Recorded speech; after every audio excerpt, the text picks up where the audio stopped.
Hello everyone, my name is Rajansel H. Chator. Today I'll be sharing my one-day fitness activity based on my personal physical activity plan.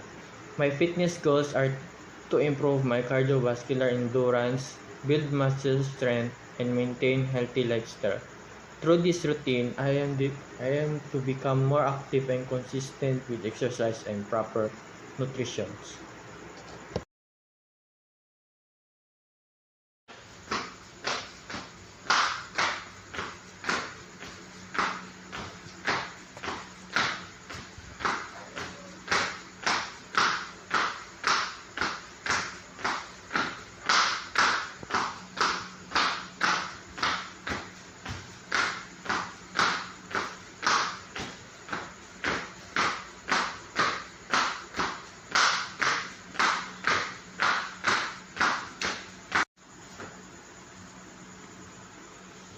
15 seconds aja. 15?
Reflection.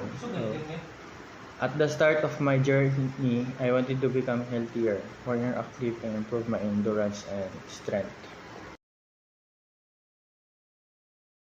I faced challenges like lack of time and fatigue, but I overcame them by managing my schedule and staying consistent even with short workouts. My routine improved over time by increasing intensity and duration. I noticed better endurance and strength. Support from friends and classmates motivated me to stay consistent and push myself further. This journey helped me develop a positive attitude toward fitness and encouraged me to maintain a healthy lifestyle in the long term. Thank you for watching my fitness vlog. Stay active and stay healthy and always take care of your wellness. Bye-bye.